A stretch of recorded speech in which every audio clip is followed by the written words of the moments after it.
Merhaba arkadaşlar, örgü kanalıma hoş geldiniz. Kız çocuklarımız için kolay ve güzel tığ işi elbise yaptım. Bugün bu elbise anlatımını sizlerle paylaşmak istiyorum. Elbise hem çok kolay hem de çok güzel arkadaşlar. Elbise örgüsüne yakadan zincir yaparak başlıyoruz. Bugün bu elbise anlatımını 3 aylık bebek ölçüsüne göre yapıyorum. Siz bu elbiseyi yeni doğan bebek için yapabilirsiniz. 1, 2, 3, 4, 5 yaş, her yaş çocuklarınız için yapabilirsiniz. Elbiseyi yeni doğan bebek için yapmak istiyorsanız bu zincir sayısını aynı sayıda başlayabilirsiniz. Sadece şu arttırma sırasını benim yaptığımdan bir sıra eksik yaparsanız yeni doğan bebek için olur. Benimle aynı zincir sayısında başlayıp bu arttırma sırasını benim yaptığımdan bir sıra fazla yaparsanız 6 aylık bebek için olur. 1-2 yaş arası çocuklarınız için yapmak istiyorsanız 8 zincir fazla başlayabilirsiniz. Ön bölüme ve kol bölümlerine 2 trabzan, arka bölüme de birer trabzan fazla yaparsanız 1-2 yaş arası çocuklarınız için olur. Bu şekilde belirli arttırmalar yaparak her yaş çocuklarınıza yapabilirsiniz. Model çok kolay arkadaşlar. Bakın. Elbiseyi arkadan düğmeli yaptım. Ben düğme kullanmayı tercih ettim. Siz tercihinize göre bu düğme yerine ip kordon yaparak kullanabilirsiniz. Elbise örgüsünde iplik olarak beyaz renk iplik, bu ipliği kullandım. 100 gram iplikte 240 metre var. Bir yumak iplik bitti arkadaşlar. Yeşil renkli iplik kullandım. Kırmızı renkli iplik kullandım. Ben bugün bu renk iplikler ile yaptım. Siz tercihinize göre bu elbiseyi her marka iplik ve renkleri kullanarak yapabilirsiniz. Her renk iplik ile çok güzel oluyor. Tığ olarak 5 numara 3 milimetre tığ kullandım. Sizin eliniz sıkıysa 3,5-4 milimetre tığ kullanırsanız daha güzel olur arkadaşlar. Benim elim sıkı değil, yaptığım örgüler yumuşak oluyor. Ölçülerini videonun sonunda ölçüyorum. Oraya bakabilirsiniz. 3 aylık bebek için yaptım. İplik tığı hazırlayalım. Hep birlikte bu kolay ve güzel elbise örgüsüne başlayalım. Örgü kanalıma abone değilseniz abone olmayı unutmayın lütfen. Hepinize kolay gelsin. İyi çalışmalar.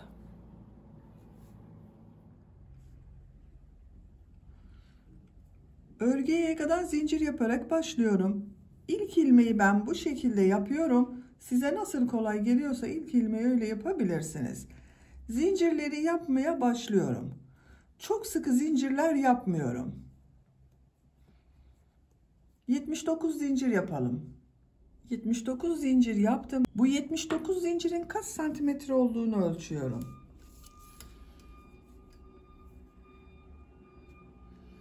30 santimetre zincir uzunluğu var. Benim elimin sıklığına göre 30 santimetre için 79 zincir yaptım. Bu sırada yaka ayrımlarını yapacağız trabzanlarla birlikte. Tığ üzerine iplik alıyorum. 3 ilmek atlıyorum. 1, 2, 3, 4. ilmek içine trabzan yapıyorum. Bu 3 ilmek atladığımda bir trabzan. Buraya 10 trabzan yapıyorum. Bu 1, 2, 3, 4, 5, 6, 7, 8, 9, 10. 10 trabzanı yaptım. 2 zincir yapıyorum. Kol bölümü için 18 trabzan yapıyorum. 1, 2, 3, 4, 5, 6, 7,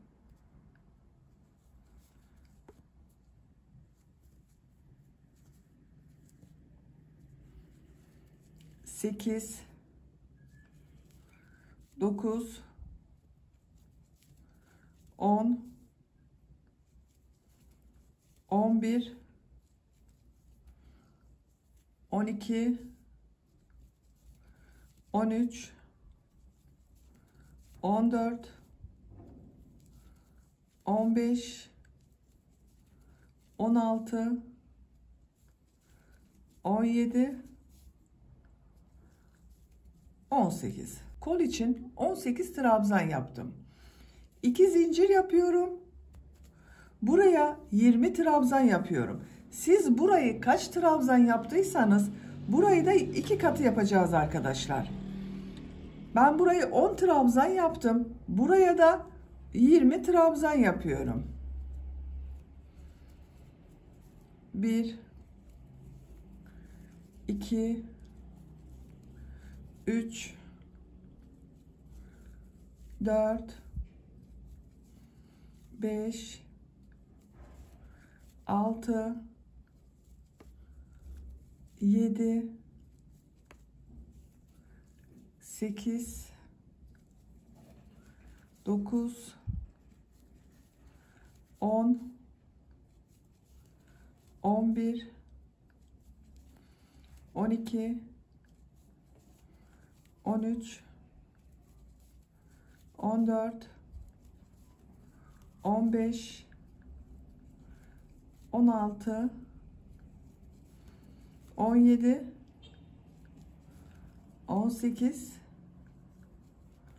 19, 20.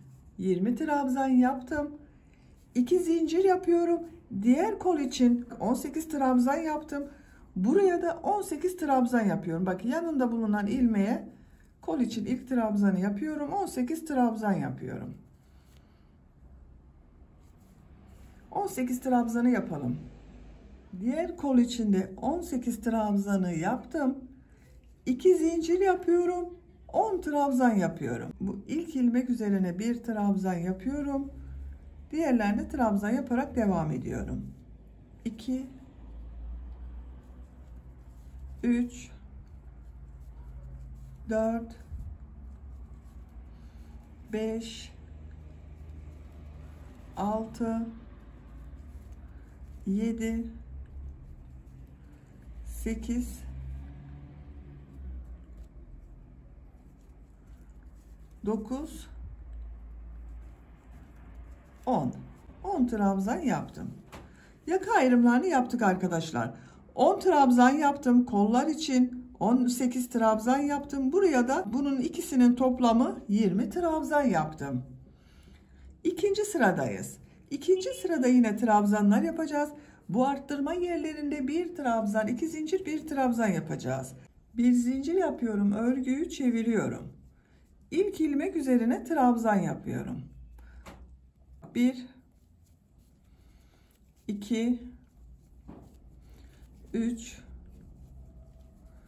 4, 5, 6, 7, 8, 9, 10. Bu 2 zincir yaptığım yere geldim. Buraya bir trabzan, 2 zincir, bir trabzan yapıyorum. Bak bir trabzan yaptım. 2 zincir yapıyorum. Aynı 2 zincir üzerine bir trabzan daha yapıyorum. Bir trabzan, 2 zincir, bir trabzan oldu. Kol bölümünde bulunan ilmekler üzerine trabzan yaparak devam ediyorum.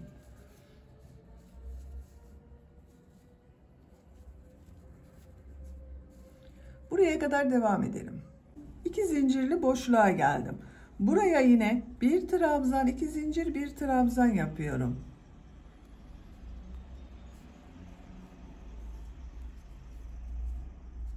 Diğer ilmeklere birer defa trabzan yapıyorum.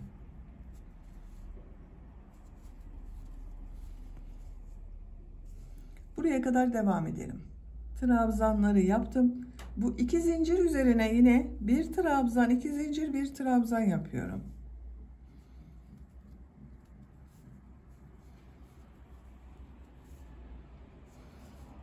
Diğer ilmeklere trabzan yaparak devam ediyorum.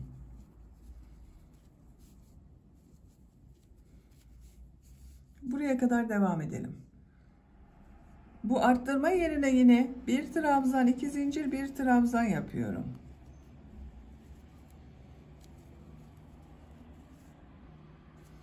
Diğer ilmeklere trabzan yaparak devam ediyorum.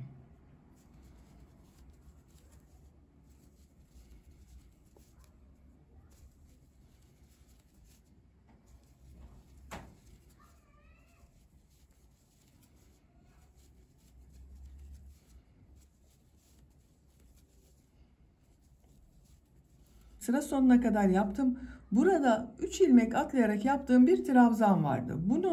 Bu son zincir üzerine bir trabzan yapıyorum. Burada da yine 2, 4, 6, 8, 10, 11 trabzan oldu. Sıra başında 11 trabzan oldu. 10 trabzan yaptık, bir arttırma yaptık. Burada da 11 trabzan oldu. Bakın arkadaşlar, yakanın şekli böyle. Arttırmalar artık bu bir trabzan, 2 zincir, bir trabzan şeklinde devam edecek. Üçüncü sıradayım. Bir zincir yapıyorum, örgüyü çeviriyorum. İlk ilmek üzerine trabzan yapıyorum.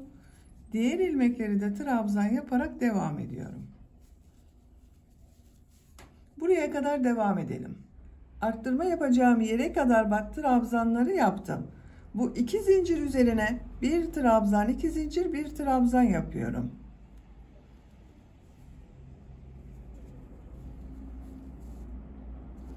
Diğer ilmeklere trabzan yaparak devam ediyorum. Bakın arkadaşlar, burada yine bir trabzan, 2 zincir, bir trabzan yaptım. Trabzanlar yaparak devam edelim. Burada ve burada yine bir trabzan, 2 zincir, bir trabzan yapalım. Sıra sonuna kadar tamamlayalım. Sıra sonuna kadar tamamladım. Arttırma yerlerinde bir trabzan, 2 zincir, bir trabzan yaptım. Diğer ilmeklere birer defa trabzan yaptım. Yakanın şekli böyle.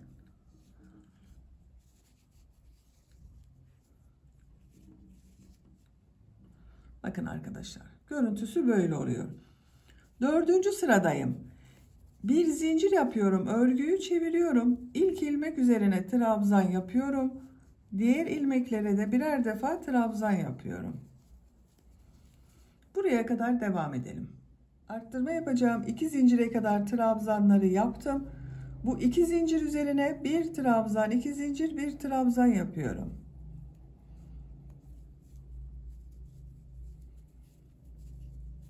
Diğer ilmeklere birer defa trabzan yapıyorum. Bakın. Yakanın şekli artık bu şekilde devam edecek arkadaşlar. Arttırma yerlerinde bir trabzan, 2 zincir, bir trabzan yapalım. Diğer ilmeklere birer defa trabzan yapalım. Yapacak olduğunuz çocuğun büyüklüğüne göre bu yaka sırasını her sırada arttırmalar yaparak 8, 9, 10, 11, 12 sıra olarak istediğiniz ölçüye kadar tamamlayalım gelelim. Yaka örgüsünü bu 4 yerden bir trabzan, 2 zincir, bir trabzan arttırmalar yaparak 9 sıra olarak tamamladım. Sayıyorum: 1, 2, 3, 4, 5, 6, 7, 8, 9. Santimetre olarak ölçüyorum. 9 santimetre yükseklik var. Benim ölçüme göre bu 9 santimetre yeterli arkadaşlar. Siz biraz büyük olsun istiyorsanız bunu 10-11 sıra olarak devam edebilirsiniz. Arttırmalara devam edebilirsiniz. Şu şekilde de görelim. Bakın, yakanın görüntüsü böyle oldu. 10. sırada kol bölümünü gövde bölümünden ayırıyorum. Artık gövdenin örgüsüyle devam ediyorum. Kolları ayırmadan önce bu iki ucu birleştiriyorum. Tek parça olarak gövde yapıyorum arkadaşlar. En son ilmek ile diğer tarafta bulunan şu ilk ilmeği ilmek kaydırma yaparak sırayı birleştiriyorum. Bakın, tek parça oldu. 2 zincir yapıyorum. Örgüyü çeviriyorum. Bu ilk ilmek üzerine trabzan yapıyorum. Diğer ilmekleri de trabzan yaparak devam ediyorum. Buraya kadar devam edelim. Buraya kadar trabzanları yaptım. Bu arttırma yaptığım 2 zincir üzerine arka bölüm için 2 trabzan yapıyorum.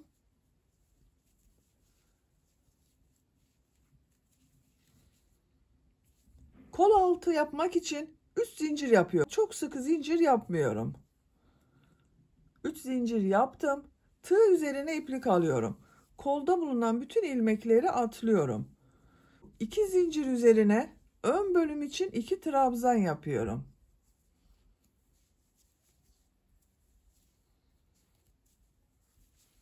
Bu 3 zincir ile ön ve arka bölümü birleştirdik. Kol altı yaptık buraya.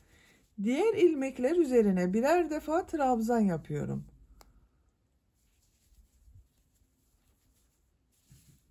Buraya kadar devam edelim. Diğer arttırma yerine kadar ön bölümde trabzanları yaptım. Bu 2 zincir üzerine ön bölüm için 2 trabzan yapıyorum.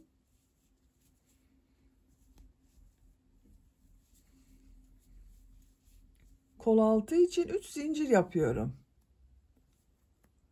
Tığ üzerine iplik alıyorum. Kolda bulunan bütün ilmekleri atlıyorum. Bu 2 zincir üzerine arka bölüm için 2 trabzan yapıyorum. Diğer ilmeklere birer defa trabzan yapıyorum.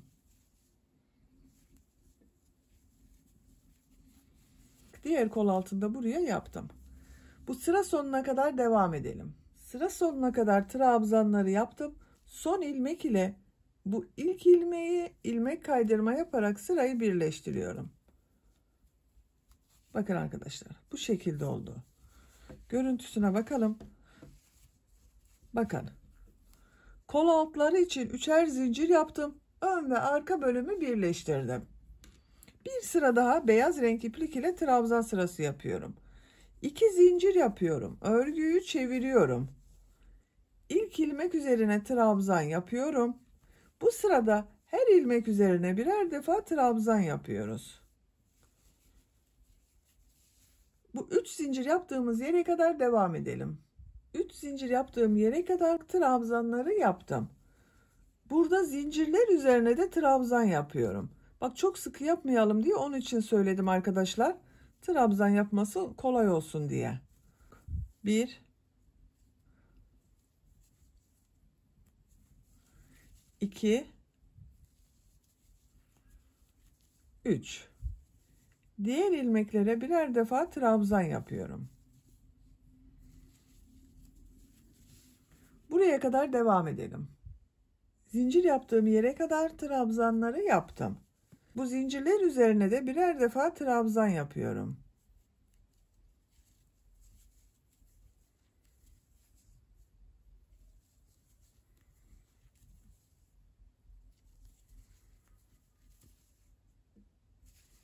Diğer ilmeklere birer defa trabzan yapıyorum.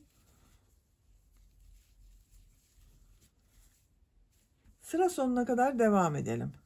Sıra sonuna kadar tamamladım. Son ilmek ile ilk ilmeği ilmek kaydırma yaparak sırayı birleştiriyorum. Bakın. Bu sırada bir sıra trabzan sırası yaptım. Görüntü böyle oldu. Bu sıradan itibaren model bölümüne başlıyorum. 2 zincir yapıyorum. Tığ üzerine iplik alıyorum. Bu ilk ilmek içerisine 2 trabzan yapıyorum.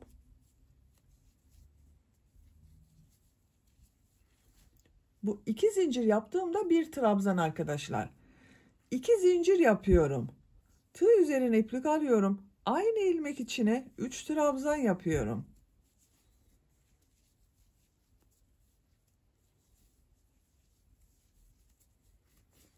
Üç trabzan, 2 zincir, 3 trabzan oldu. Tığ üzerine iplik alıyorum. Bir ilmek atlıyorum. İkinci ilmek içine bir trabzan yapıyorum. Tığ üzerine iplik alıyorum. Bir ilmek atlıyorum. İkinci ilmek içine 3 trabzan, 2 zincir, 3 trabzan yapıyorum.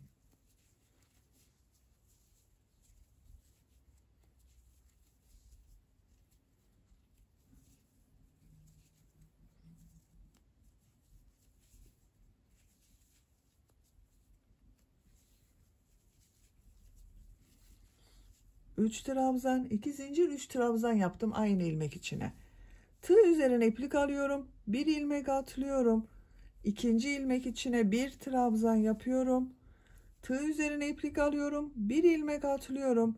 İkinci ilmek içine 3 trabzan, 2 zincir, 3 trabzan yapıyorum.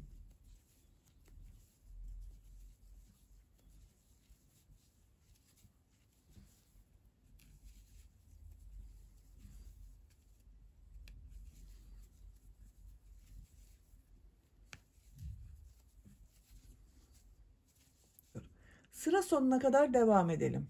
Sıra sonuna kadar tamamladım. Sıra başında model ile başladım. Sıra sonunda bir trabzan ile bitirdim arkadaşlar.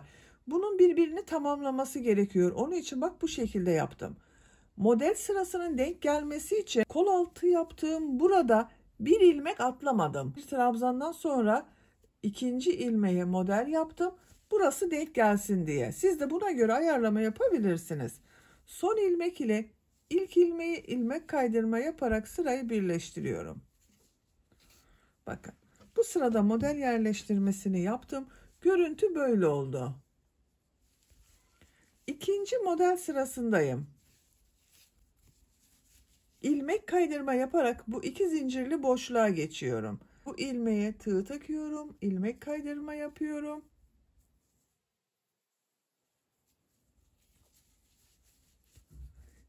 İki zincirli boşluğa ilmek kaydırma yapıyorum. 2 zincir yapıyorum. Tığ üzerine iplik alıyorum. 2 trabzan, 2 zincir, 3 trabzan yapıyorum. Bak bu 2 zincirde 1 trabzan oluyor. 3 trabzan oluyor arkadaşlar. 3 trabzan oldu. 2 zincir yapıyorum. 3 trabzan yapıyorum.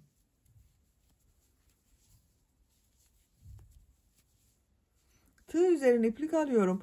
Bu bir trabzanın üzerine bir trabzan yapıyorum. Model ortasında 2 zincirli boşluğa 3 trabzan, 2 zincir, 3 trabzan yapıyorum.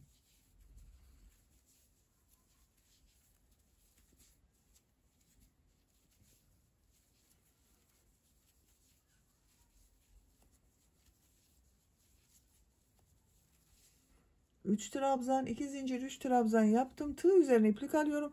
Bu bir trabzanın üzerine bir trabzan yapıyorum.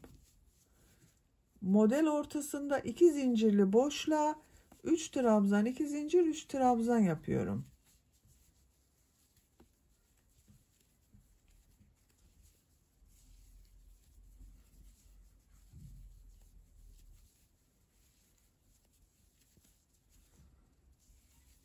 Bir trabzan üzerine de bir trabzan yapıyorum. Bakın. Model bu şekilde devam ediyor. Sıra sonuna kadar devam edelim. İlmek kaydırma yapalım, birleştirelim. Bir sonraki sıraya başlayalım. Elbisenin örgüsünü yapacak olduğunuz çocuğun büyüklüğüne ve tercihinize göre bu beyaz renk iplik ile devam edebilirsiniz. Aralarda renkli iplikler katabilirsiniz arkadaşlar. İstediğiniz renk sıralamasıyla yapabilirsiniz. Elbisenin örgüsünü tamamlayalım. 10 model sırası yaptım. 1, 2, 3, 4, 5, 6, 7, 8, 9, 10.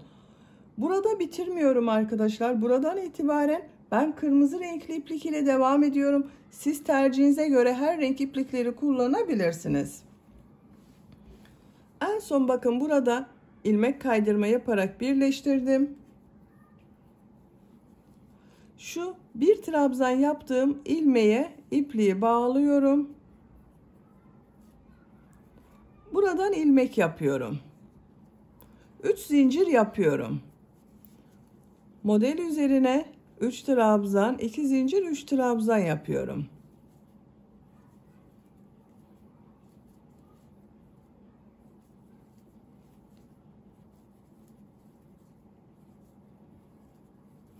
Bakın burada arkadaşlar modelden başlamadım. İlk önce bu bir trabzanı yaparak başladım. Trabzan üzerine trabzan yapıyorum. Model üzerine 3 trabzan, 2 zincir, 3 trabzan yapıyorum.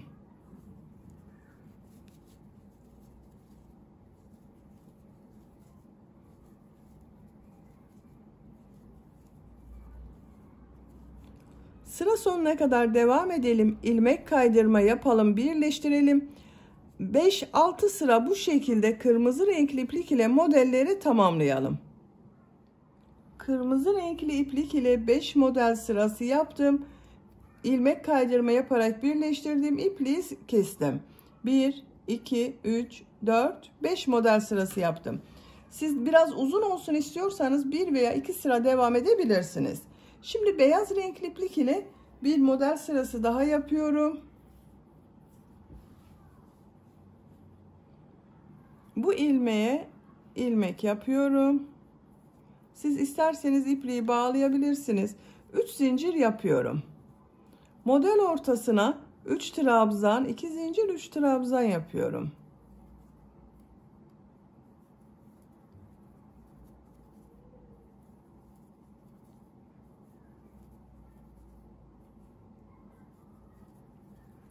Trabzan üzerine trabzan yapıyorum.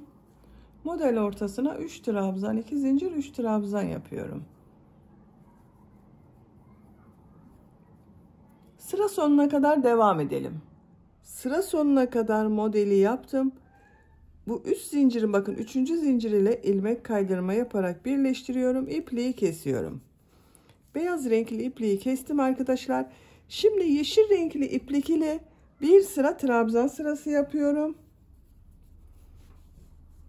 Bakın yine bu trabzan yaptığım ilmekten ipliği bağlıyorum. Buradan ilmek yapıyorum. 3 zincir yapıyorum. Her ilmeğe bir trabzan yapıyorum.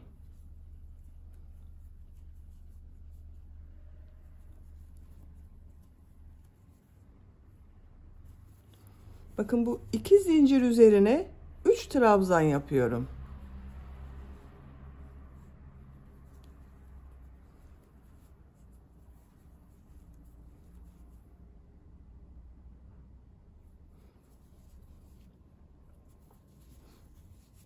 Diğer ilmeklere birer trabzan yapıyorum.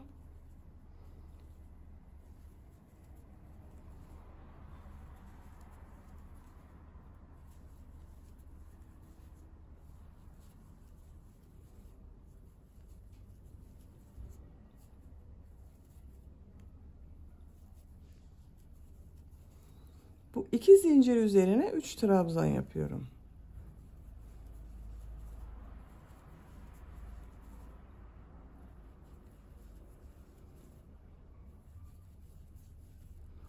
Bakın bu şekilde oluyor arkadaşlar.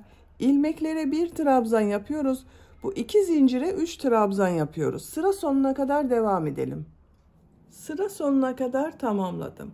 İlk ilmek ile ilmek kaydırma yaparak birleştiriyorum. İpliği kesiyorum.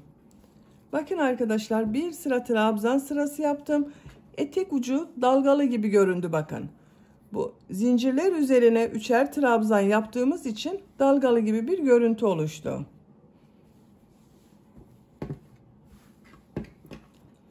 Şimdi yaka örgüsünü yapalım. Yaka örgüsüne buradan başlıyorum. Kırmızı renkli iplik ile pıtırcık model yapıyorum. Bakın buradan ipliği bağlıyorum.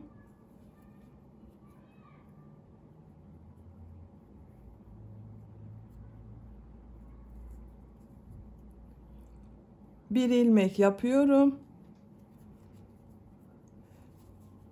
Buraya bir tane düğme iliği yapacağız. Düğme iliği yapmak için 6 zincir yapıyorum. Aynı ilmeğe sık iğne yapıyorum. Bakın 6 zincir yaptım. Bu düğmeyi dikiyorum. Düğmenin geçeceği kadar arkadaşlar. Siz daha büyük düğme kullanıyorsanız 7-8 zincir yapabilirsiniz.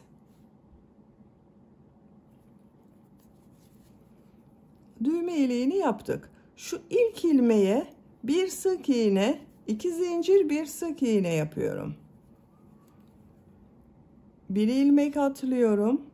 Bir sık iğne, 2 zincir, bir sık iğne yapıyorum. Aynı ilmek içine yapıyorum arkadaşlar. Bir ilmek atlıyorum. Bir sık iğne, 2 zincir, bir sık iğne yapıyorum.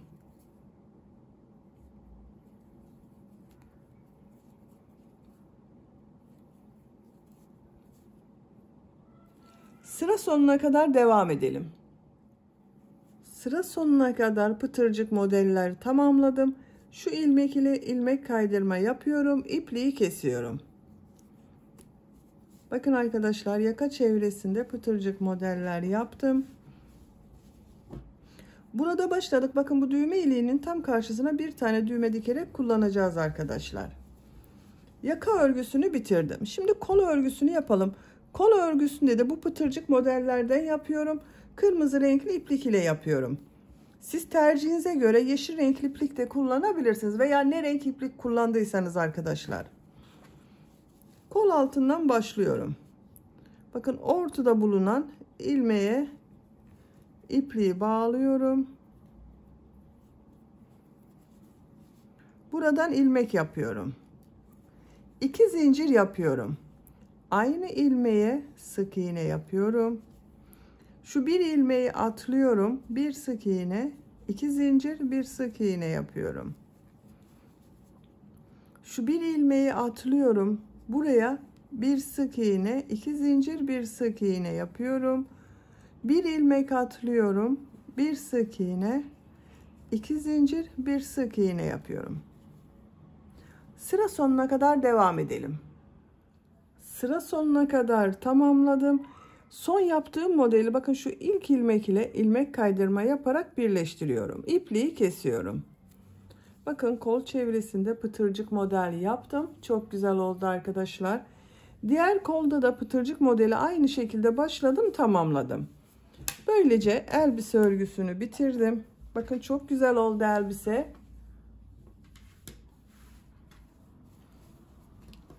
Buraya bir tane bakın ince düğme diktim. Şu düğme iliğine takıyorum. Bakın.